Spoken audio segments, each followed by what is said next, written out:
Hello, everyone and everything, and welcome back to more Hollow Knight. In the last episode, we explored the memory of the White Palace and found ourselves the final charm, King Soul, getting us all 40, which is absolutely tremendous. Before we get along with anything else, though, I have a bit of an addendum to make to our time here in the last episode. We can hop right back into the palace, and it'll drop us by whatever the more recent warp gate that we found is. This one in particular is pretty close to a bench, and the last elevator we took up higher. At least I think this was the last elevator we took. Okay, and back almost up at the top of the palace, back at this part, which I said was my least favorite part of this entire challenge. Back here, I am here again because you guys actually let me know about something that I did not know about. And I get to show off with you now. If instead of going through the whole gauntlet of the spikes here, we drop back down the way we came, over to this wall right over this direction, and break this top corner here, we can completely bypass that entire little timing puzzle, and only have to deal with this downwards one. I had no idea that was there. That is a really helpful shortcut, and completely neuters what is, in my opinion, the toughest part of this entire challenge. So that's pretty cool, I must say. Thank you to DuckyLover9326 for letting me know about that. That was awesome. Dang it.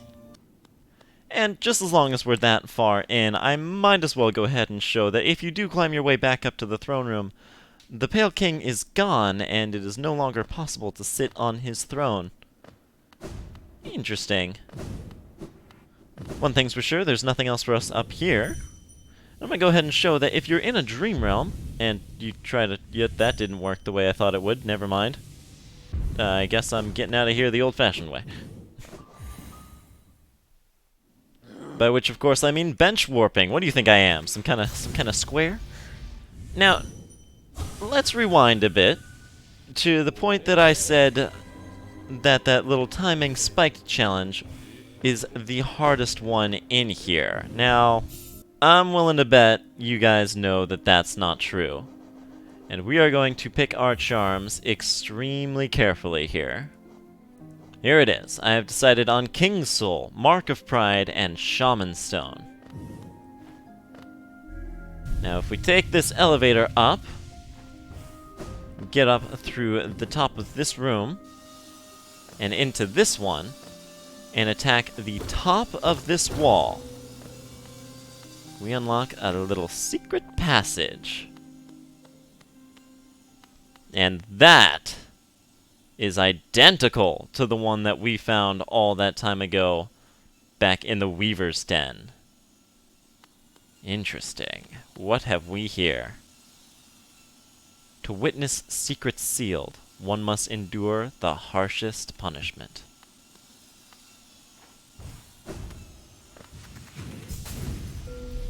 Ow. Already off to a great start. Welcome, my friends, to the Path of Pain. Unique to this area, and this area only, are these infinite wells of soul. Which is honestly pretty generous, considering everything else about what we're about to go into. The Path of Pain is the toughest platforming challenge, not just in this game, but in many a game. Luckily, I have done this before, so ouch, dang it. We might not be here for too long. Now, I've gone ahead and gone with King's Soul instead of Hive Blood. Functionally, they serve two very similar purposes. Either having either having the ability to naturally restore health or naturally restore soul. But the ability to naturally restore health means, or soul, Yikes! The ability to naturally restore soul makes it much, much easier, or not easier necessarily, but makes it definitely possible to naturally restore health as well. Okay, this is just really mean, I think. Nope, shoot, all the way back here. And being able to naturally restore soul, since it makes it possible to restore health as well, makes it sort of serve a double purpose. And because we are going to be going through a lot of very, very long platforming challenges here, the time we'll spend on each attempt is going to be more than enough for the King's... Yikes! It's the second time I hit him. For King's Soul to build up enough soul for us to heal some health. So that's my logic there. I also... Dang it! This is like... Ah! I'm also going to want to be able to use spells for a reason that... I mean, there's only really one reason why you would want to use spells. And I'm going to want them for later. And so that's why I also want to make sure that I'm always topped up on my soul. Because once again, here in Steel Soul mode, the White Palace... Whew, okay, that's the first leg done. The White Palace is as real as the waking world. And we can die here, so... being anything but absolutely careful is not wise here. Now, the second leg here, if I remember, is way easier. Yeah, that was it. Nothing much to that one. Let's continue on to the third. And we have got an, we've got a version of the Sealed Vessel. Or wait, what's that song called? Shoot. Okay, I got it right the first time. The Sealed Vessel, which is the Hollow Knight's, oh shoot, boss theme. And we also had the same Seal of Sealing that has his horns on them at the entrance to this place. More intrigue for now, but perhaps we are here looking for some truth revealed or some such. Maybe we'll learn some answers as we go through. Dang it! Okay, so here's the problem. The Monarch Wings. It's kind of cool that you do this little dip in the air before ascending, but it does make them a significantly less tight platforming tool. The fact that they drop you down just a couple extra pixels before lifting you back up, it means you have to be that much more on the ball with your inputs. Yeah, okay.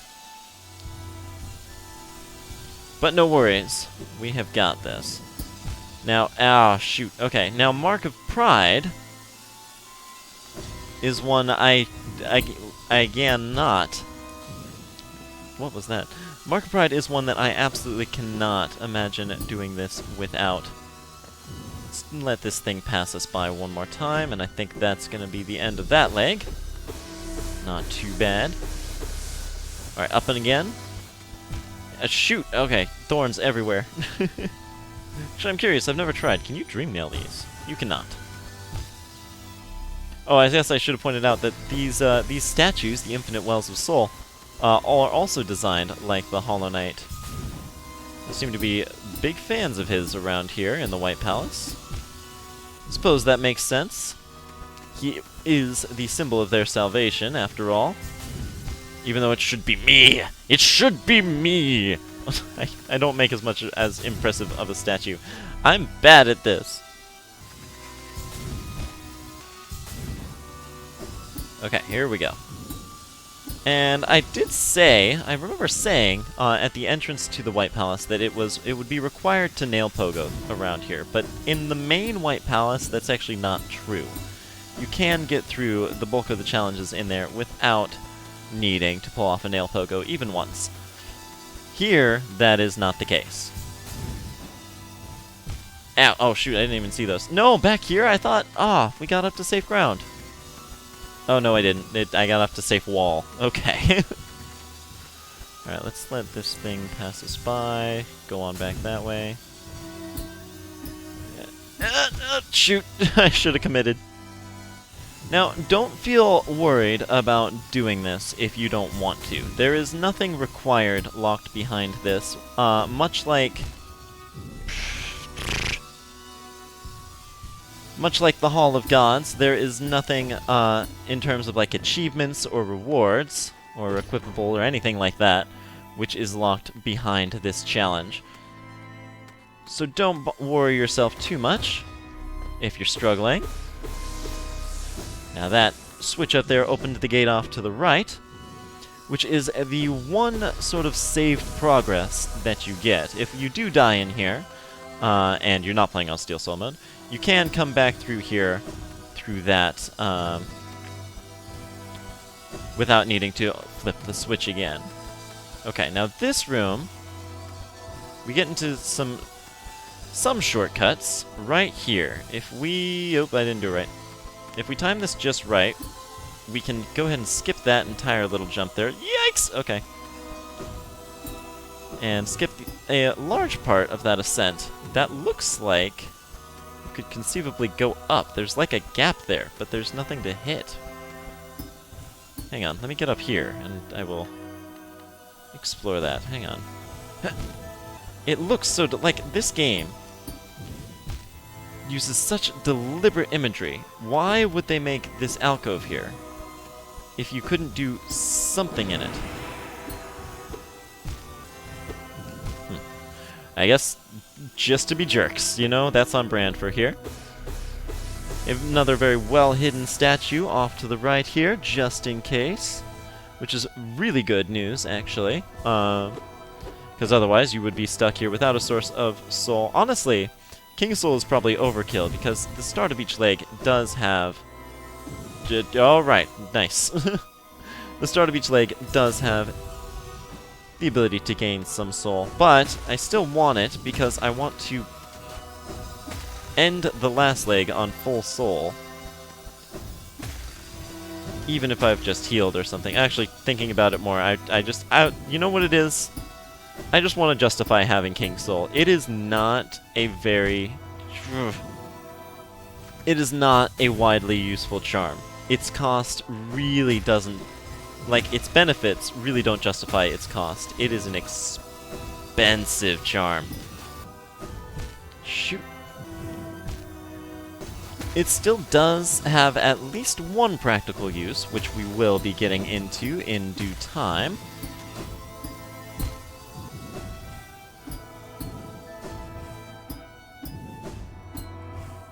Ah, okay. Had to quiet and focus on that there. No more secrets here. And I believe we are on the final leg. This was actually pretty quick here. Now you could engage with the stuff we've got here, or you could go up to this back wall and crystal dash. Oof, don't get caught on that lip there. Crystal dash over the first couple of hazards here. Get up to this wall, and now you gotta really be focused. Be on the ball, on the blade, on the saw. And this is really like, if you're not into the nail pogos, if you have been ignoring my advice that I have literally been saying since the very first episode, this is the point where that's really gonna bite you. I said it once, I said it 1,000 times. Nail pogo is the key to a long life and happiness in Hollow Knight. Whew. Get into a nice rhythm with these spikes. In all honesty, I'm definitely wishing that I had Hive Blood instead of King Soul here. Oh shoot, I burned my double jump already. Because the time that you're gonna spend on each of these attempts is almost always going to be more than the time that you spend on, or that you'd need to wait for a single Hive Blood to restore your health. Yeah, oh dear. Okay, we're fine. Okay, you kinda gotta wait on this. Shoot! Ah, so close. One thing that I do like about this is just like how far we've come.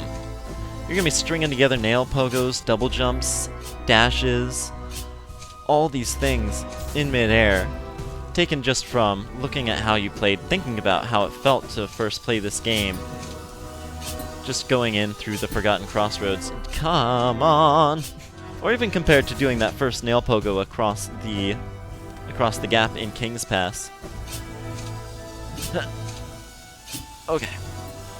On the bright side, even though we've got those like timing spikes, there's no like super hard version of having to pass through them as they continually close in and out.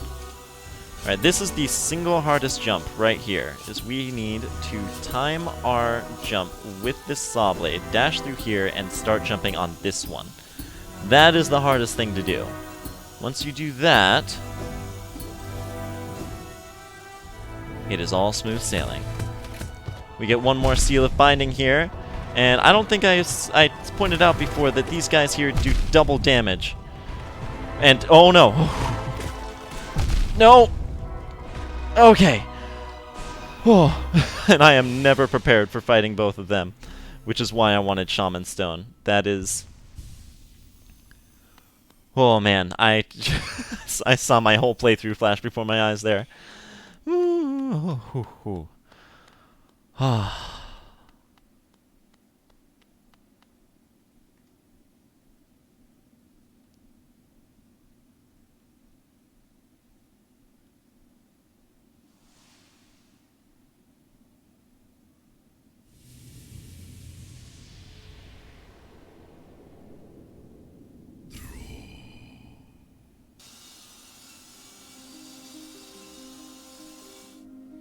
The White Lady told us that there was a weakness in the Hollow Knight. An idea instilled, or a feeling. We're not really sure why yet that caused such issues. But through that little glance we saw that he had some sort of a bond with the king. And our reward, we earned something in our hunter's journal. The Seal of Binding. Intricate seal of ancient design, used to contain a powerful force, or to preserve something of great importance.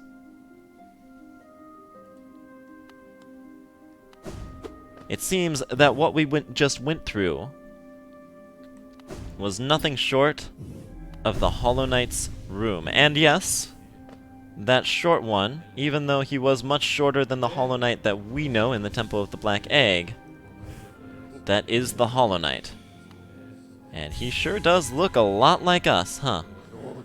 Whew, well that was a whole lot, but we're not done here yet. We've still got more to see today. First things first, gonna head back to the Infected Crossroads, because since our last visit here, we have now gained our final charm.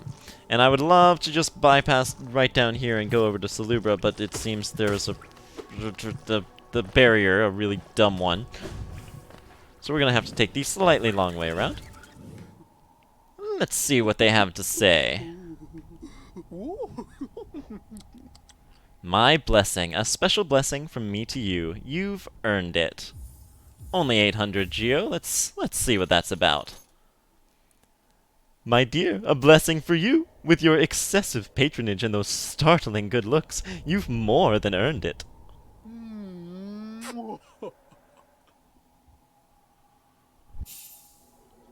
We received Salubra's blessing, a boon bestowed by charm lover Salubra. Those blessed are followed by beauty and love. Yes, I hope my blessing brings you everything you desire. Don't be a stranger, sweetums. We get the achievement Blessed for buying that. Goodness, you've gone and bought all my lovely charms. What a stunning, colorful collection you've amassed. You're even more the attractive bud clad in all those wonderful, sparkling things. I may have nothing more to give, but you must come back and visit from time to time. Such a dashing figure frequenting my store. I bet the whole village is jealous.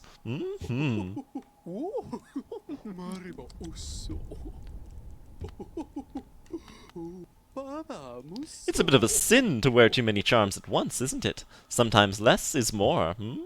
Yes, you shouldn't try to cram on more charms than you can handle. The effect could be positively overwhelming.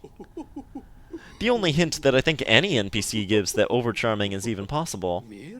My dapper gadfly, would you care to know how charms are made? I don't often tell my customers, with the truth being a little morbid, but you're a sharp one, so you may have guessed already. Few ways a charm appears, but mainly it's from a final wish, a dying bug's potent desire, crystallized into these gorgeous, beautiful trinkets. Now, don't go getting too sad. There are exceptions, of course, and really, it's quite beautiful. Makes them all the more precious. Just think of all the little bug souls that went into creating your collection. It's like a crowd of strangers in your pouch, or purse, or wherever it is you keep them.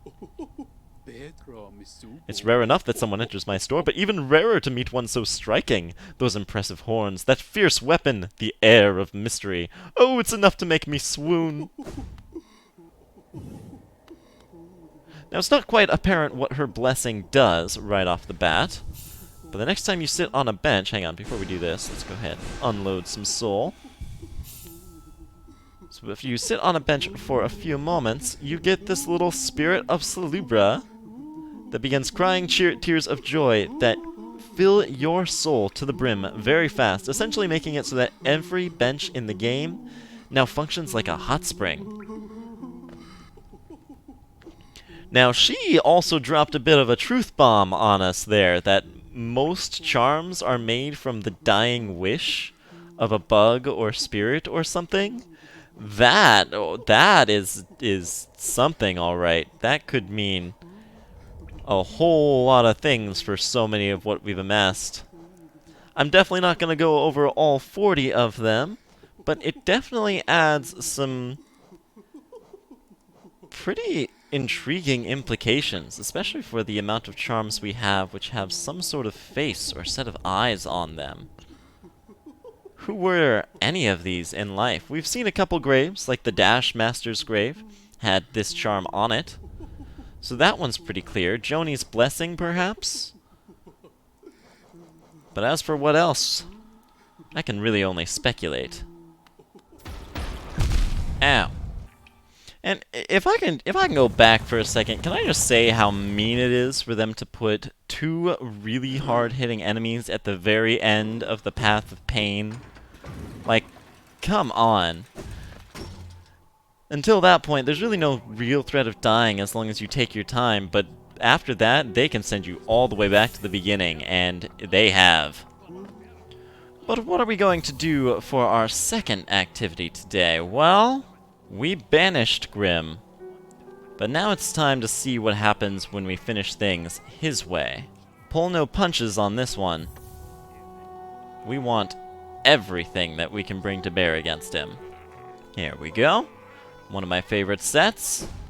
You do, of course, have to sort of sacrifice 2 charm notches for the Grimm child. But let's venture in further.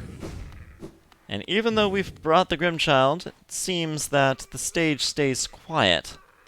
But this door off to the left does not. And before you get too hasty and venture further, if you jump up this arch here, there is an extremely well-hidden secret, the sort of loft of the tent. We find tons of those Grimm masks,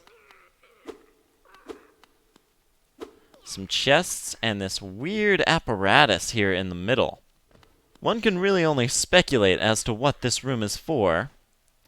Some people think it's sort of like a star chart or a map, where each of the red dots signifies a different kingdom or world that they have proceeded with the entire, with the ritual in, or one where they're planning on doing so.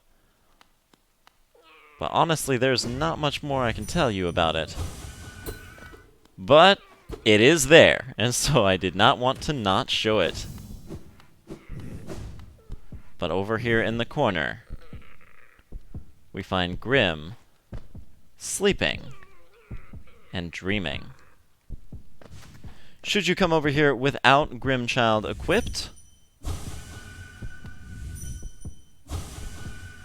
he will have this barrier around him that cannot be pierced. And if you pause, it looks like a very intricate spell, very similar to the Seal of Binding that they used to hold the Hollow Knight, and one which can only be dispelled by the child. Let's do this.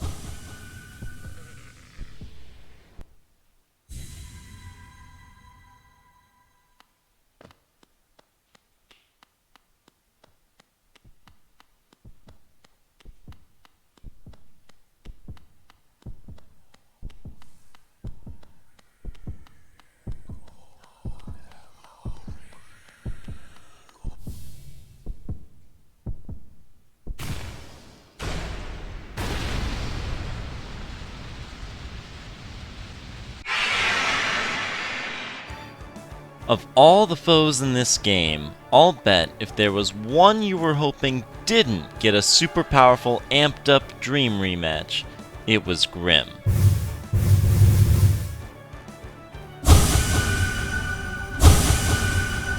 He has everything he had before, now even faster and hitting twice as hard. The only thing in this fight which doesn't deal 2 damage is falling off the ledge. This is the fight, right here. This is the fight that separates us. Are you willing to settle for good enough, or can you go the distance? If you can beat Nightmare King Grimm, I fully believe you can beat any challenge in this game. And you know what? I'll bet you can beat Nightmare King Grimm. All it takes is knowing what he can do. To that end, he comes at us once again with the Fire Dash, the Double Dive, the Fire Bats, Curtain Call, Firestorm, and one addition, Inferno. The Fire Dash has received the least changes from the original fight. It still has all of its unique properties, including sometimes switching attacks entirely to the Fire Bats if you force him to back up. The only real change here is that after the uppercut, he'll release 6 flames. However, the spacing is identical to the 5 flames from before, with one falling directly beneath him and the others fanning out. So essentially, he just adds an extra flame to either the left or right for some extra range. A bit more threatening, but nothing has changed about how we want to dodge this attack. You can dodge away from the first dash, but dodging through him with the Shadow Dash will likely put you in the best position to land a slash. And then you want to be almost underneath where he bursts into flames, so you're right next to the center one, not worrying about the arcs of the others. The Double Dive, on the other hand, is probably the most different from what it once was.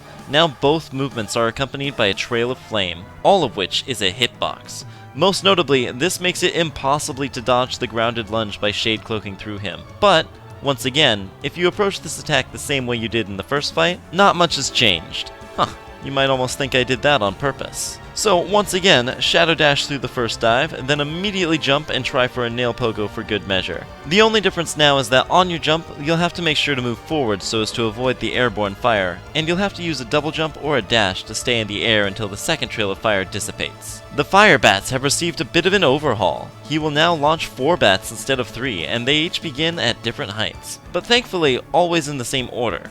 First high, then low, then high, then low again. They also move a lot faster than before, but their vertical homing hasn't been made stronger, so in a way, they're actually less threatening, because unless you're extremely far away from Grimm, the homing on these guys isn't going to come into play. Dodging this attack is pretty simple. The first bat will only hit you if you panic and jump as soon as he appears, so basically, just walk forwards underneath it. Jump over the second bat, and Shadow Dash either through or underneath the third. The distance of the dash will carry you over the top of the last bat, no problem. And you should be in position to hit Grimm at least once. Much like before, he will teleport away if you get too close before he releases the last bat. But now, if he does so, he'll launch 2 bats at once from his new position. If you ever find yourself facing this version of the attack, I recommend just shade cloaking through. Curtain Call's increased speed makes it markedly more intimidating, but still, it's usually just a matter of a slight nudge to the left or right. Honestly, these spikes have surprisingly thin hitboxes. The only real change here is that Grimm won't be on stage when this attack happens, so no more getting in some easy damage. Also be aware of the fact that this arena no longer has walls, but don't get too clever and think about dodging this attack by hanging out off stage. The spikes appear there, too. You can still heal the mask, but depending on what attack he does next, you could be cutting it pretty close. The Firestorm has nothing new, which frankly is a godsend. The fireballs do move a little quicker though, and this can make it a bit tougher to dodge if 2 columns in a row cover the bottom row. But you still have a double jump, so no need to touch the ground between every column. Just keep a cool head and dance to his tune. You'll get him when he's done. His one new attack, Inferno, consists of 4 pillars of flame, spawned directly beneath you in a sequence. The telegraph for this attack is pretty generous, so as long as you're not standing still, the first flame shouldn't get you. Dodging the subsequent 3 is all about space management. If you use up all your space too quickly and get to the edge of the stage, you'll have to double back by shadow dashing through one of the pillars. This whole attack really isn't too bad though, and provides one of the best opportunities in this fight to heal or do damage. Once you're clear of the 4th pillar's spawn, you can land some attacks, launch a spell, or focus up a mask. Whatever you do, just don't let the opportunity pass you by. So, game plan wise, what's changed? Honestly, not too much. You still want to dash directly underneath him whenever you see him spawn in midair, even with the addition of a new aerial attack. It's still your main defense against Double Dive. The other 3 attacks remain all about knowing the telegraphs and responding accordingly. Luckily, the fire bats are effectively more telegraphed now that he starts by launching one from up high. So it's really just Fire Dash and Curtain Call that you have to be especially aware of. It's a bit of a weird tip, but the sound cue for Curtain Call is extremely distinct. So if that attack in particular is giving you trouble, try turning up your volume or playing with headphones so you'll be able to hear it coming, and not just see it. Past that, it's just a matter of getting in what hits you can. Don't get greedy. 1,500 HP isn't the kind of number you can just blitz down. This fight will require patience and finesse. But he can't learn. He can't evolve. With every attempt, you'll learn his attacks just a bit more until you're his nightmare.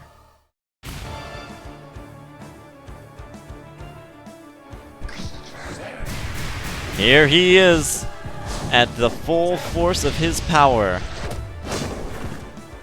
with all of the flames gathered from this kingdom behind him. Let's see what he can do. And I adore this fight.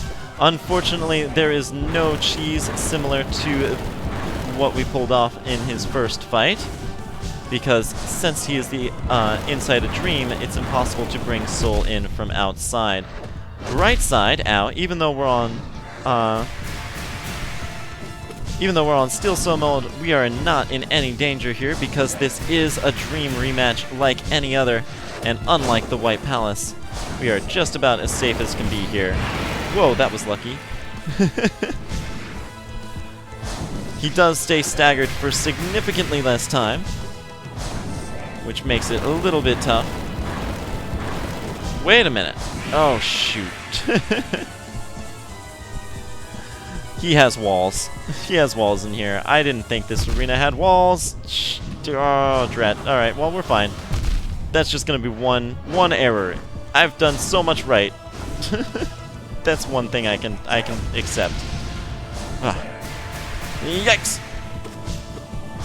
It's one line. I don't need to change that video. We're fine. Okay. So this is an extremely tough fight. One of the absolute toughest in this entire game, unquestionably.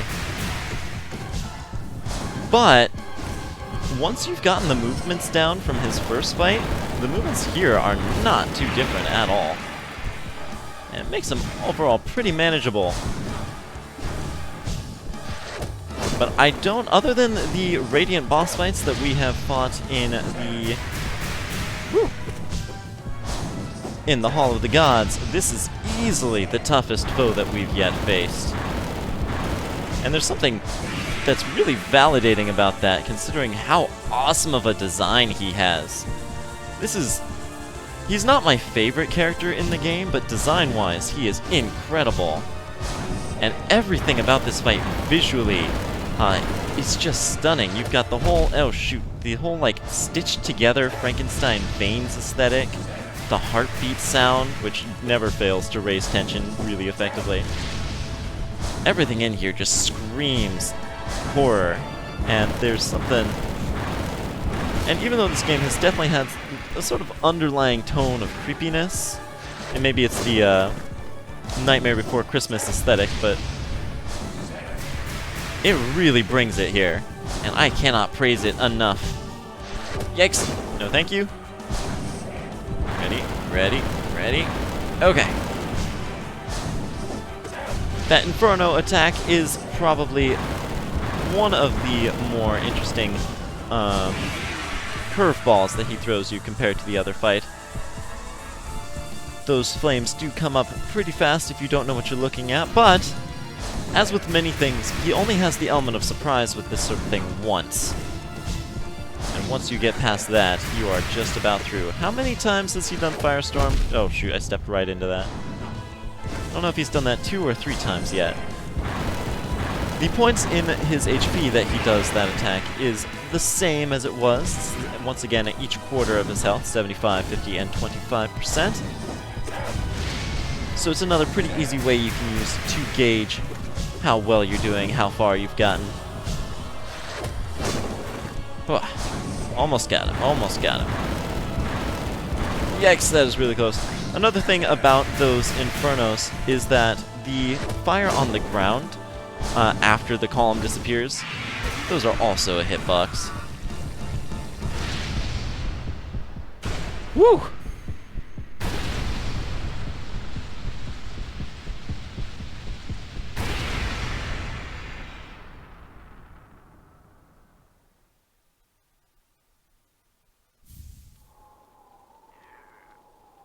The achievement Ritual.